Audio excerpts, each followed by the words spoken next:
Hey there, Libra. Riverica here, reporting for duty on a trigger. Thank you so much for shuffling states of emergency into adoption spirit magic with me and steering clear of danger.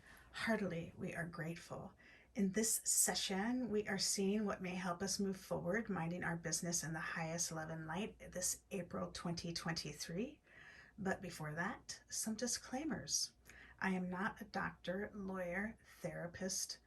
I'm a fortune teller, so what I offer is no substitute for their services. Furthermore, what I share does not determine your future, only your intentions and actions do. So please use your gift of discernment before deciding what to gather and take away.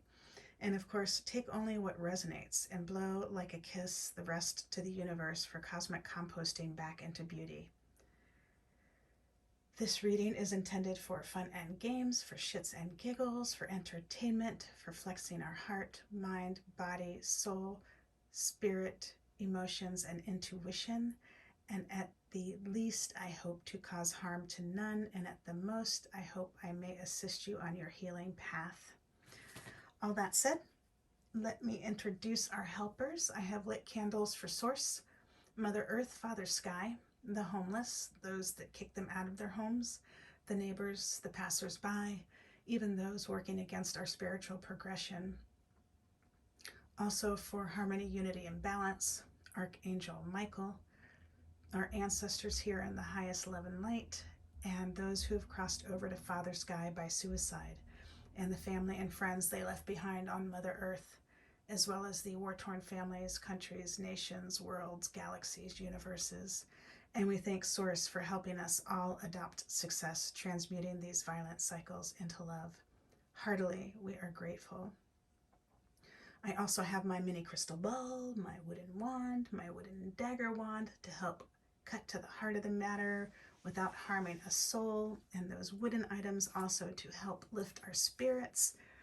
I have the 528 tuning fork, and I invite you to check out 4 or 5 or 6 or 7 or 27 different sources to see what resonates with you with any of these resources. But since I'm holding this in my hand, let's speak to that. So you can see what resonates with the 528 for you and the note C. Off the top of my head, I would say the 528 is for the Anahata chakra, your heart chakra, and that letter C as well. But that letter C also is jumping out to me as helpful for your Muladhara chakra, your root chakra, to help keep you grounded. And that's super special. Pardon me. I'm going to take a sip of water. Thank you. Pardon me. So I rolled a number 6 and we picked the Living Altar deck. It's an oracle and spell deck for the Radical Witch by Ilva Droma Marzana Radziszewski and Kiki Robinson. And you may find that at thelivingaltar.com, and you may also find Kiki and Ilva on the socials like Instagram. You may enjoy their Altars Up Witches podcast, and you may also enjoy the Romanistan podcast, the Halloween episodes, where Paulina Verminski, who created the Romanistan podcast, and her co-host Jessica Reedy invited Kiki and Ilva over to share some spooky stories, and they shared a story about how the Living Altar deck was made. And I found that fun, so you might as well. And one more thing to look forward to in April is that the LA Times is hosting a new podcast called Foretold, and one of the first episodes is featuring Paulina Verminski, the founder of the Romanistan podcast. So that is something super exciting to look forward to that may help us move forward April in the highest love and light. And I'll leave that information in the description for you. And let's ring the bell. Oh, sorry. Did I share the labradorite with you? Thank you for being so patient with me, hanging out with me, even with the mistakes and all. So this labradorite, if I was to put one word to it, transformation. Can you see how it's like transforming before your very eyes? But again, I invite you to look up 4 or 5 or 6 or 7 or 27 different sources and see what jumps out at you, what resonates with you about this gemstone, how it may assist you on your healing path. All right, so let us clear the space. Thank you so much for holding the intention of seeing only love, and only love we shall see. Here we go. Mind, body, speech, in perfect oneness, I send my heart along with the sound of the bell. My hearers awaken from forgetfulness and transcend all anxiety and sorrow. Om. Peace. Shanti. Thank you so much.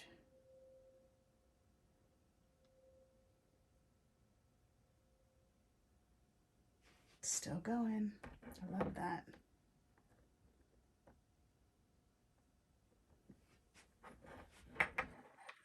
Some of you may be feeling your ancestors with you right now,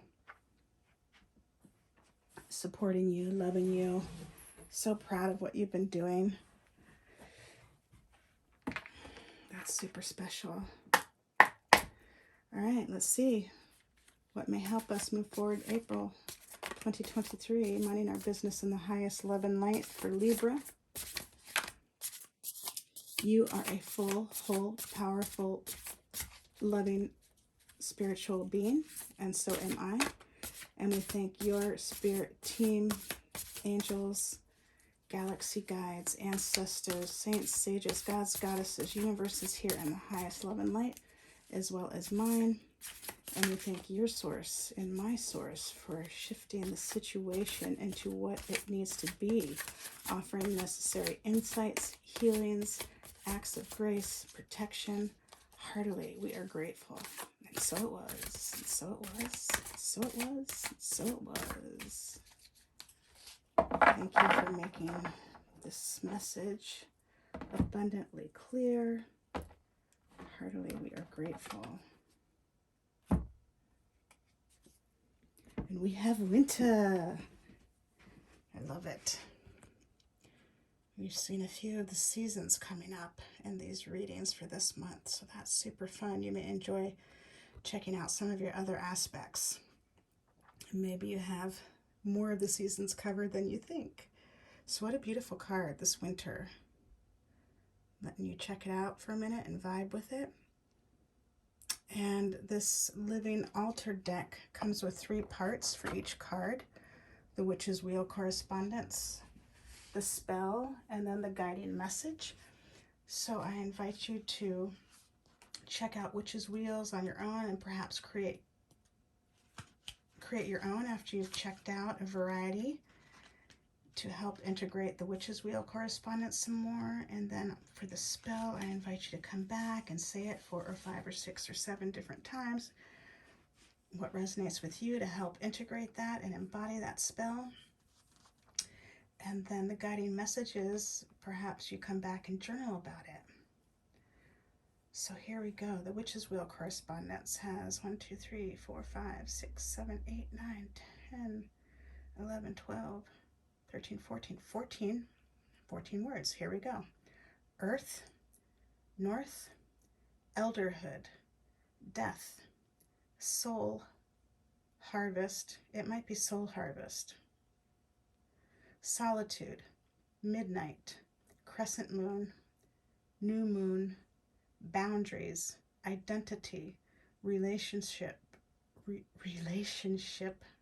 and Resource.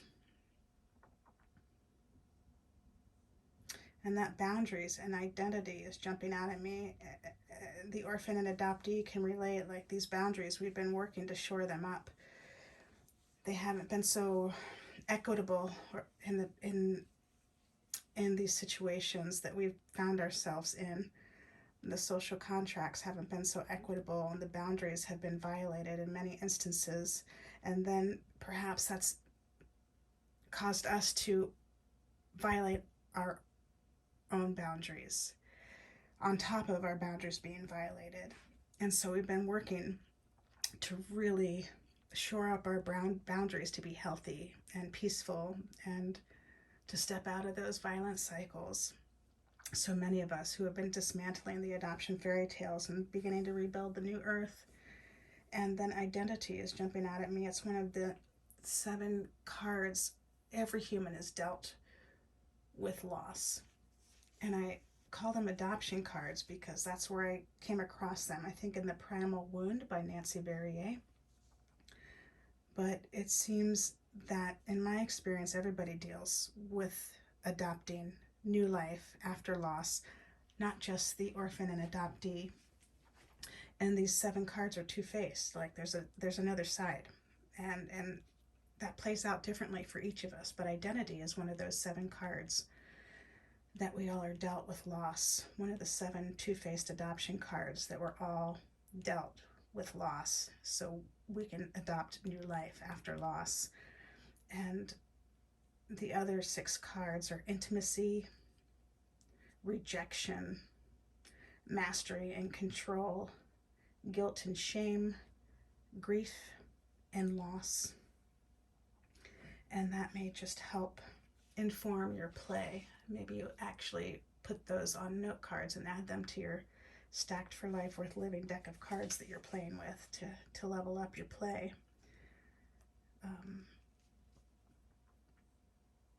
And maybe somehow that plays into your witch's wheel as well. So the spell. I press my bones against the earth, thick with night. I embrace the steadfast illumination of my crystalline core. I find honesty in my boundaries. I celebrate with reverence the cutting of cords. I grieve in celebration of organic completion. I trust in those places where I remain unsettled. In death, my magic remains a resource to the relationships of my life. Wow, that's intense. And the cutting of cords is jumping out at me, and how many orphans and adoptees have found themselves in places where they're cutting cords. And it's not just the orphan and adoptee, right? I mean,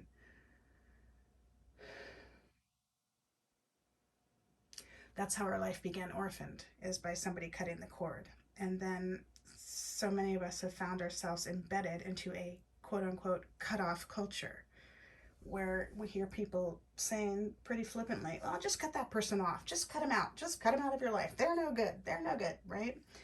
And so how to really adopt success when that's our culture? Like, and so we've been finding a new way, haven't we? We've been dismantling those adoption fairy tales and that culture as peacefully as we can and rebuilding a new earth. And so thank you so much for being so strong, Libra, and so bold, and having such foresight to know that that was something that you needed to do. And some of you, maybe you're still thinking about it, or it's just this little niggling in the back of your mind, like there's something I need to do. And I'm sending all of you hugs, because the work that you have done at all of those stages is tremendous. And thank you so much for still being here.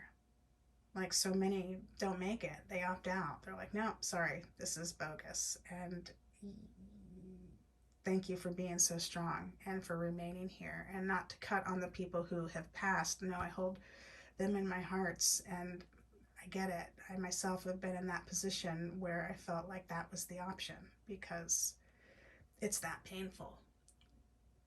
But I'm holding all of you with love, and just feeling so blessed that you are here still playing.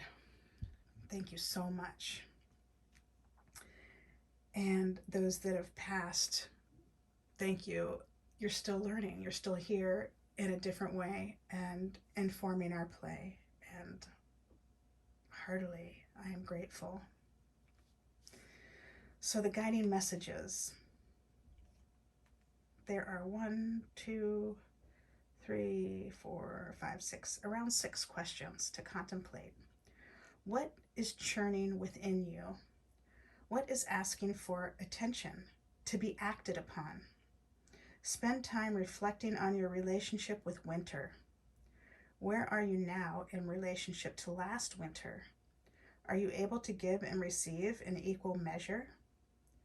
What shifts in resources have occurred? Where would you like to see yourself come next winter? What relationships require cultivation? Super sweet, especially after what we've been through as a collective the past 3 years with everything that's been happening and how the world is experiencing these big shifts and how we've had to really change the way we live and recontemplate what is important. How do we want to live? What do I need in my life? Right? Especially with the supply chain being as it was and is, and all the different shifts that have been happening. And so this winter card is asking you, Libra, to really own that and know where you've been and where you want to go, and just where you are now, how much you have done to get to where you are now, and just to be able to own it and honor it in that beautiful way, like only you can. Like nobody else can do this guided message for you in the way that you could do it. And it's such an honor to do that for yourself. It's quite thrilling. And so that is exciting. I'm excited for you to explore that for yourself and to celebrate yourself for how far you have come and also where you want to go. So that is all I am seeing for you in this reading. Thank you so much for helping breathe life into Adoption Spirit Magic. Heartily, we are grateful. Until next time, ciao for now. I love you all.